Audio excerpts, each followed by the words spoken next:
এবারের পৌষ পার্বণে রসে ডোবা পুর ভরা রস মাধুরী পিঠে হবে, তাও আবার নারকেল ছাড়া। তার জন্য প্রথমে গ্রেট করা পনির, মাওয়া এবং খেজুরের পাটালিটা ভালো করে মেল্ট করে নিয়ে বড় এলাচের দানার গুঁড়ো আর মিল্ক পাউডার দিয়ে ভালো করে নাড়িয়ে চাড়িয়ে নিয়ে খেজুরের গুড় দিয়ে নামিয়ে নিতে হবে। তারপর প্যানের মধ্যে 2 কাপ জল এবং স্বাদ মতো লবণ দিয়ে ভালো করে ফুটিয়ে নিয়ে অল্প অল্প চালের গুঁড়ো দিয়ে একটা ডো বানিয়ে নিতে হবে।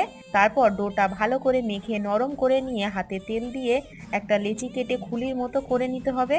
পুর ভরে একদম মুখটা আটকে দিতে হবে কচুরির মতো। এদিকে দুধ ভালো করে স্বাদ মতো চিনি দিয়ে ঘন করে জাল দিয়ে নিতে হবে। সুন্দর গন্ধ এবং রঙের জন্য দিয়ে দিতে হবে একটু কেশর। ফুটে উঠলেই দিয়ে দেব পিঠেগুলো। পিঠে দিয়ে বেশ কিছুক্ষণ ফুটিয়ে নিতে হবে। এবার ঢাকা দিয়ে সারা রাত রেখে দেব।